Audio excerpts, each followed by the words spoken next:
బాలానగర్లో గంజాయి విక్రయాలపై eagle team దాడులు చేసింది. సోదాలకు వెళ్లిన అధికారులపై కుక్కను వదిలి అడ్డుకునే ప్రయత్నం చేశారు. ఓ నిందితుడు కత్తితో దాడికి ప్రయత్నించాడు.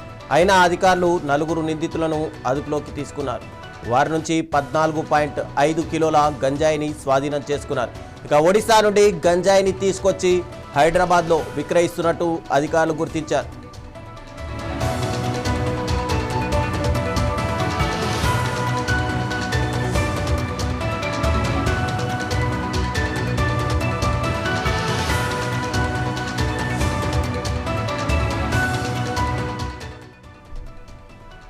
హైదరాబాద్లో గంజాయి బ్యాచ్ల ఆగడాలు మరింత పెరుగుతున్నాయి. దీంతో ఒక్కసారిగా ఈగల్ టీం రంగంలోకి దిగింది. హైదరాబాద్లో ఎక్కడికక్కడ గంజాయి విక్రయిస్తున్నట్లుగా సమాచారం అందితే ఇమ్మీడియట్గా దాడులు కొనసాగిస్తున్నారు. రీసెంట్గా బాలానగర్లో ఈగల్ టీంలో ఏదైతే పట్టుకోవడానికి వెళ్ళిందో దానిపైన అటు అఘాయిత్యం జరిగింది. కుక్కలను వదిలేసి వాళ్ళపైన పూర్తిగా అడ్డుకునే ప్రయత్నాలు చేశారు. అయినప్పటికీ కూడా ఈ ఈగల్ టీం గంజాయి బ్యాచ్ను అయితే స్వాధీనం చేసుకుంది. ఇక ఇదే అంశానికి సంబంధించి మరింత సమాచారం మా ప్రతినిధి రాజు అందిస్తారు.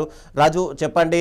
ఏకంగా అంటే ఈగల్ టీం వచ్చినప్పుడు పట్టుకోవడానికి వస్తే వాళ్ళపై కూడా దాడి చేసే ప్రయత్నాలు చేస్తున్నారు. అయితే ఇక్కడి ఈగల్ టీం కానీ అటు అధికారులు కానీ ఎలా స్పందిస్తున్నారు దీనిపైన?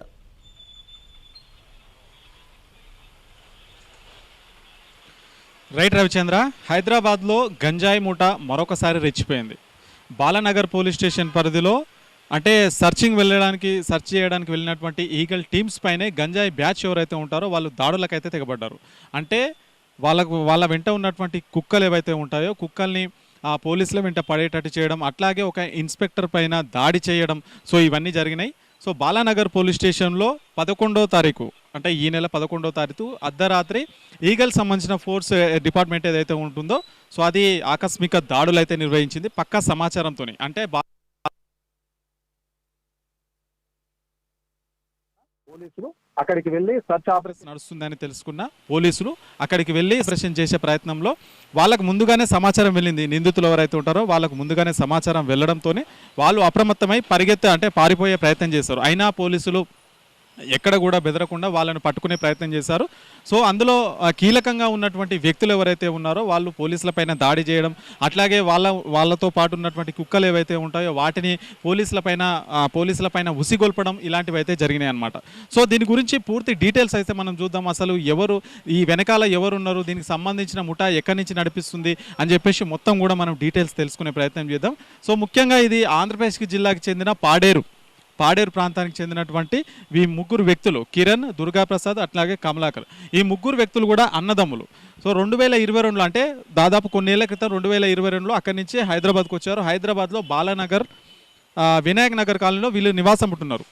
అంటే వీళ్ళు చేసే పని ఏంటంటే క్యాటరింగ్ పని చేస్తామని చెప్పేసి చుట్టుపక్కల ఉన్న వాళ్ళని నమ్మించారు. అంటే క్యాటరింగ్ ఏదైతే ఫుడ్ సంబంధించిన పని ఉంటుందో, బిజినెస్ ఉంటుందో ఆ పని చేస్తున్నామని చెప్పేసి చుట్టుపక్కల నమ్మించి వాళ్ళైతే నివాసం ఉంటున్నారు.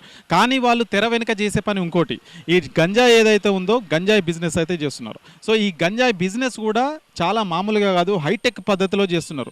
అంటే ఎక్కడికక్కడ పోలీసులు నిర్వహించే ప్రయత్నం చేస్తున్నా కానీ ఈ నిందితులు రోజుకు కొత్త టెక్నాలజీ ఉపయోగించే వీళ్ళు గంజాయి సప్లై చేస్తున్నట్టు పోలీసుల దర్యాప్తులో సంచలన విషయాలు అయితే బయటకు వచ్చినాయి అన్నమాట.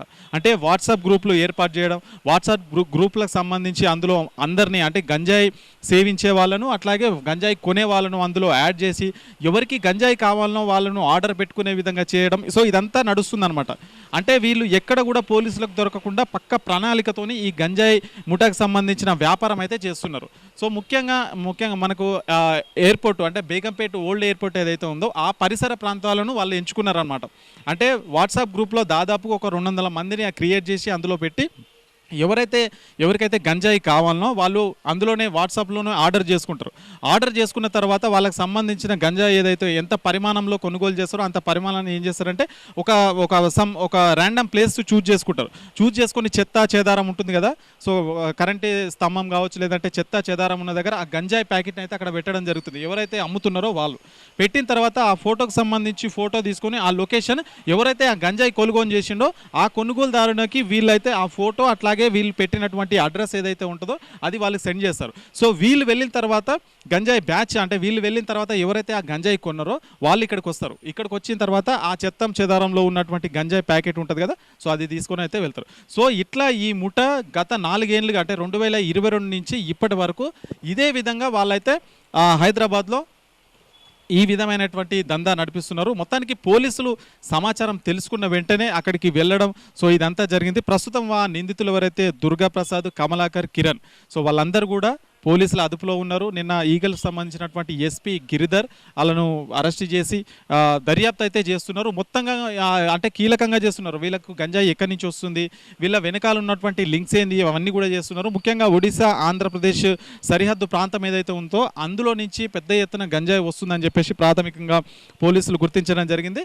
సో మొత్తం ఆ బాలానగర్కి సంబంధించినటువంటి ఏదైతే ఉంటుందో మొత్తం 40 బృందాలతోని దాడి చేసిరు అనమాట. బాలానగర్లో వీళ్ళు వినాయక్ నగర్లో నివాసం ఉంటారు. 40 బృందాలతో దాడి చేసి వాళ్ళనైతే పట్టుకోవడం జరిగింది.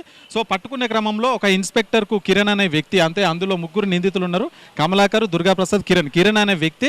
సో ఈ పోలీసులు ఎవరైతే వచ్చారో ఇన్స్పెక్టర్ పైన స్క్రూ డ్రైవర్తోని దాడి చేయడం కూడా జరిగింది. సో దాడి చేసి అతను ఒక 3 ఫ్లోర్ల బిల్డింగ్ ఎక్కి అక్కడి నుంచి దుంకుతానని చెప్పేసి కూడా బెదిరించడం జరిగింది. దూకాడు కూడా.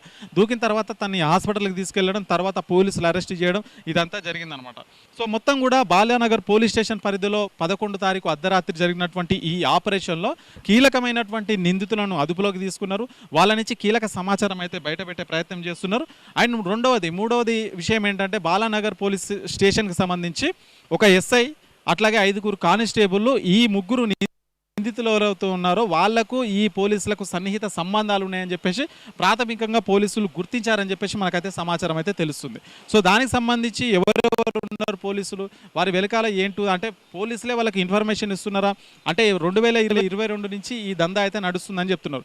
ఇప్పటి వరకు దొరక్కపోవడానికి స్థానికంగా ఉండే పోలీసులే వీళ్ళకి సపోర్ట్ చేస్తున్నారా అనే అనుమానాలు కూడా కొంతమంది వ్యక్తం చేస్తున్నటువంటి సిచ్యువేషన్ అయితే ఉంది. సో మొత్తం మీద అంటే ఎవరైతే అంటే అర్ధరాత్రి పార్టీ చేసుకున్నారో ఎవరైతే నిందితులు ఉన్నారో వాళ్ళైతే పార్టీ చేసుకున్నారు. ఆ పార్టీ చేసుకున్నప్పుడు పోలీస్ స్టేషన్ అంటే బాలానగర్ పోలీస్ స్టేషన్ సంబంధించి అక్కడ కానిస్టేబుల్ అయితే ఉండడం మ్యాన్ ప్యాక్ అంటే తనకు సంబంధించిన వాకీ టాకీ ఉంటుంది కదా, దానికి సంబంధించిన ఒక అసెట్ అయితే అందులో పొడగొట్టుకోవడం జరిగింది. దాన్ని కూడా పోలీసులు గుర్తించారు, తీసుకున్నారు.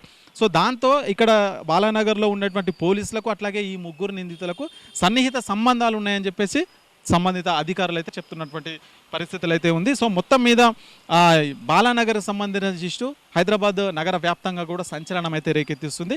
మొత్తం ఈ నిందితుల్ని అరెస్ట్ చేశారు. వాళ్ళు వెనకాల ఎవరున్నారు ఏంటి అని మొత్తం కూడా సమాచారం అయితే తెలుసుకునే ప్రయత్నం అయితే చేస్తున్నారు పోలీసులు. అట్లాగే ఈ నిందితుల నుంచి వాళ్ళ నుంచి 14.5 అంటే 14.5 కిలోల గంజాయి స్వాధీనం చేసుకున్నారు. సో మొత్తం 14 కిలోల గన్ అట్లాగే ఒక ఎయిర్ గన్ కూడా వాళ్ళ నుంచి స్వాధీనం చేసుకొని పోలీసులు దర్యాప్తు అయితే ముమ్మరం చేస్తున్నారు. మొత్తం దీని వెనకాల ఎవరున్నారు ఏంటి అని కూడా మొత్తం తీసుకునే ప్రయత్నం చేస్తున్నారు. సో అట్లాగే ఈ ముఠాకు సంబంధించి 22 మంది కస్టమర్లు ఉంటారు కదా, 22 మంది కస్టమర్లను వాళ్ళైతే పోలీసులు అంటే పిలవడం జరిగింది. అందులో కీలకంగా అంటే గుర్తించారు, 200 మందిని గుర్తిస్తే దాదాపు అందులో 100 మందిని అయితే పోలీసులు అదుపులోకి తీసుకున్నారు. అందులో టెస్ట్ చేస్తే 72 మందికి దాదాపు పాజిటివ్ వచ్చిందనమాట. సో వీళ్ళందరూ రెగ్యులర్గా వాళ్ళ కస్టమర్స్, ఈ నిందితులు ఎవరైనా 3 ఉన్నారో వాళ్ళకి సంబంధించిన కస్టమర్లు మొత్తం 72 మందికి పాజిటివ్ వచ్చింది. వాళ్ళకు కౌన్సిలింగ్ ఇస్తున్నారు. దీని వెనకాల ఎవరున్నారు ఏంటి అని మొత్తం దర్యాప్తు ముమ్మరం చేస్తున్నారని చెప్పేసి ఎస్పీ గిరిధర్ అయితే మనకు చెప్పడం జరిగింది. దీనికి సంబంధించి హైదరాబాద్లో ఇంకా ఇలాంటి ఇల్లీగల్ యాక్టివిటీస్ జరగకుండా పటిష్ట చర్యలు తీసుకుంటున్నామని అయితే పోలీసులు చెప్తున్నారు. Ravichandra, thank you Raju.